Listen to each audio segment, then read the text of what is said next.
This remarkable museum is home to a stunning collection of biblical antiquities. They have the Dead Sea Scrolls, the most important biblical manuscripts in existence.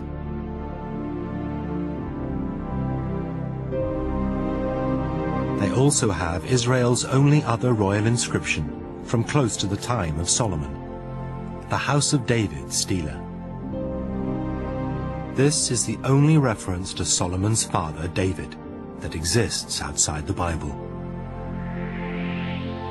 The stone would be a fitting companion for these priceless artifacts.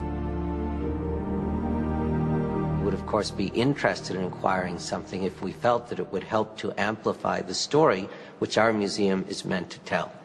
And our story is the story of biblical archaeology in the ancient Holy Land. So if something were to surface of great significance for the full telling of that story, we would be interested. With its authenticity confirmed, the stone was offered for sale to the Israel Museum. The price was rumored to be high.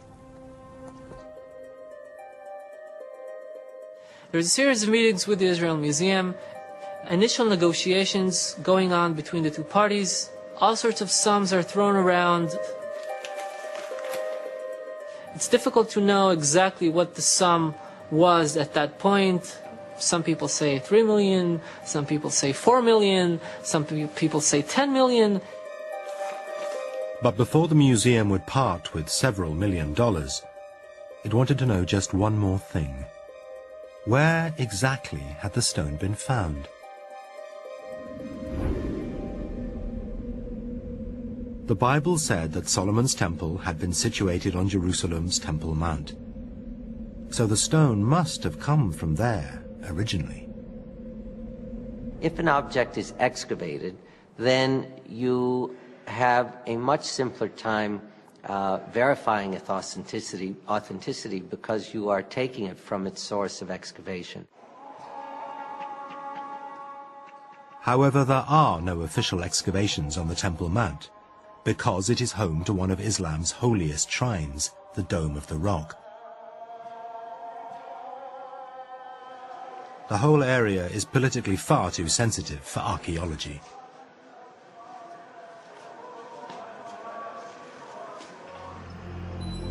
Still, rumors said the stone had been found in rubble left from recent illegal building projects being carried out on the Temple Mount. But James Snyder needed more than rumor. He wanted the full story of the stone after it had been found. So you want to be able to track the history of the object from the time of its excavation, if it is possible to do so, through its history of ownership until it comes to you.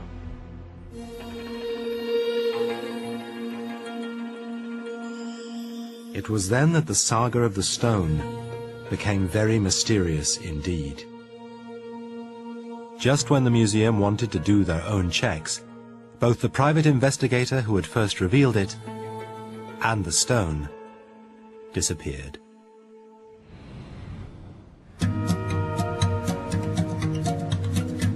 So Amir Ganor, an investigator with the Israel Antiquities Authority, was called in.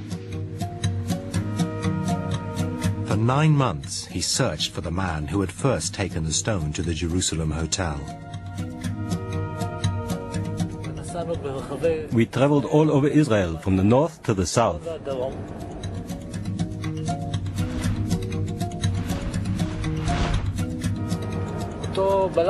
That detective was a very wily person. He left us very few clues. In the end, we found him in an office in Ramat Gan, and he told us that he'd been hired by Oded Golan.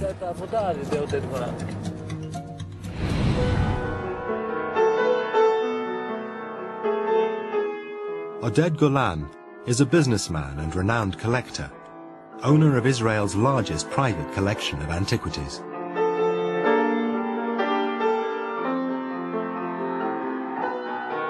He explained that he wasn't the owner of the stone and that he didn't know where it was.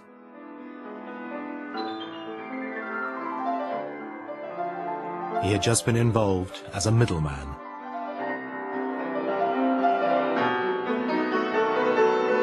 Sometime during 1999, I was called by a very reliable Palestinian dealer that I knew for many, many years, who asked me to assist him in selling an inscription. It seemed to be very interesting. And I was ready to assist him only under one condition, that it will be offered only in Israel, within Israel, and to a museum in Israel, after they will authenticize it. Golan said that the owner hadn't wanted to be identified, which was why he'd hired a private detective. However, the owner had since died, and his widow had the stone. But she was somewhere in the occupied territories, and Golan didn't know how to contact her.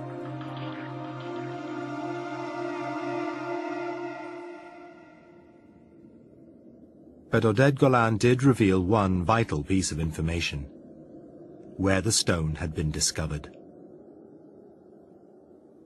It was found very near to the eastern wall in the Muslim cemetery in Old Jerusalem, outside the Temple Mount.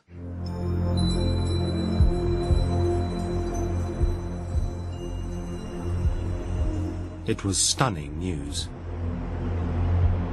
Here was confirmation that the stone had been unearthed just yards from where the Bible said that Solomon's temple had once stood.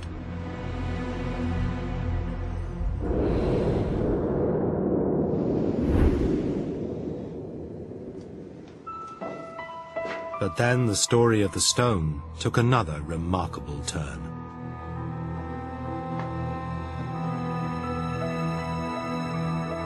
The reason? Another ancient biblical artifact. Something called an ossuary, or bone box. Jewish families once used ossuaries to store the bones of the dead in caves and burial chambers. They were commonly used in Jerusalem, and can still be found in caves today.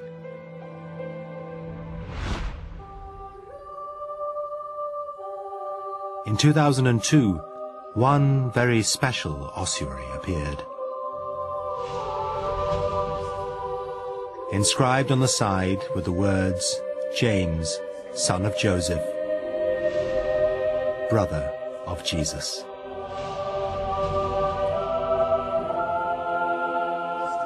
It was heralded as the first physical evidence of the existence of Jesus Christ, and caused a worldwide sensation.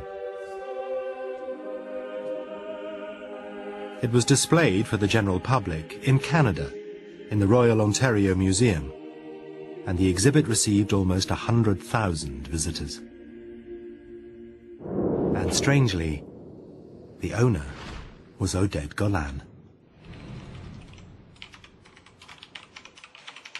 Journalist Boaz Gaon found Golan's connection to both the stone and the ossuary just too good to be true.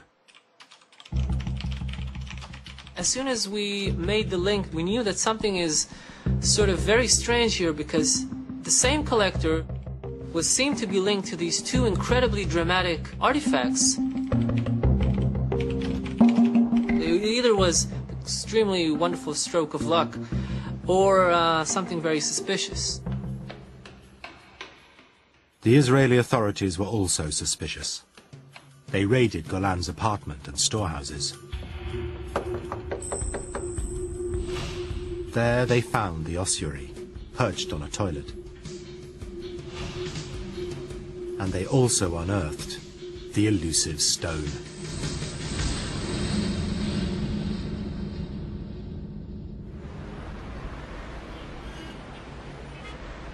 With the artifacts now in their possession, the authorities set up a committee of linguists and scientists to determine once and for all the authenticity of the ossuary and the stone.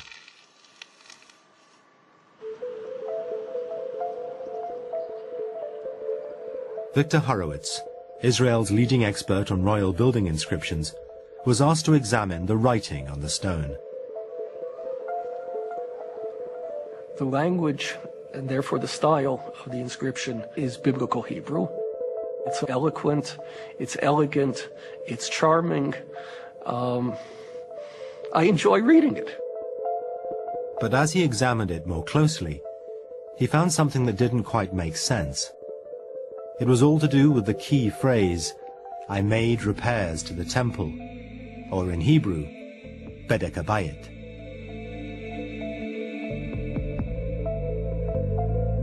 The main problem in this inscription is this expression, "va'as et bedek habayit." In one word, this is an anachronism. According to Professor Horowitz, bedek habayit had a different meaning in the time of the Temple of Solomon to the meaning it has today. In modern Hebrew, it means to repair. But in ancient Hebrew, it meant the exact opposite, to damage. So its use in this inscription made no sense at all. Va'as et bedek habayit v'hakirot saviv, which means, if I translate, I made damages to the temple. Now, this, in a royal building inscription, where the king is taking pride in what he's done in the temple repairs, to say that he damaged the temple is absolutely ridiculous.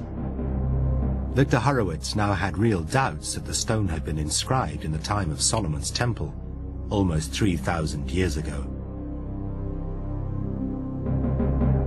Unfortunately for the author, where he gets to the main part of the inscription and says, "I made the bedek habayit," he fouled up and he put in modern Hebrew.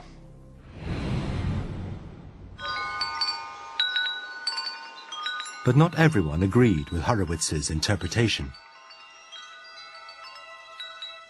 Professor Chaim Cohen is another expert in ancient Hebrew. He believes that there are so few texts discovered from the time of Solomon that no one can be sure how the language was used 3,000 years ago.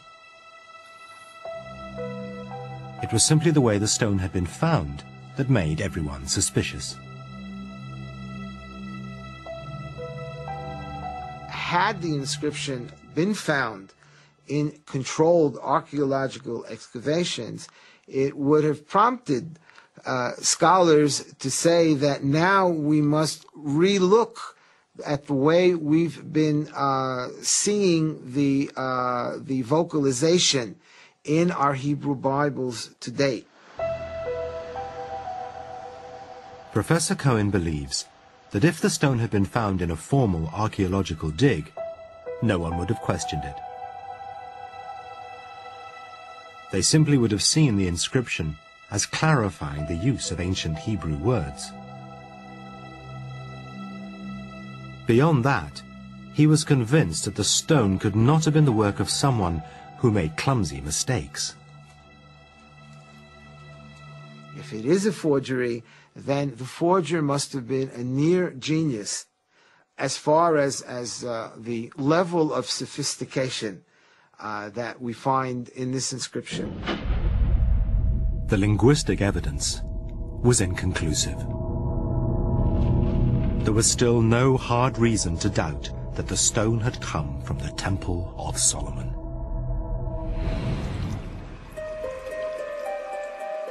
Everything now hung on the investigations of the scientists on the committee.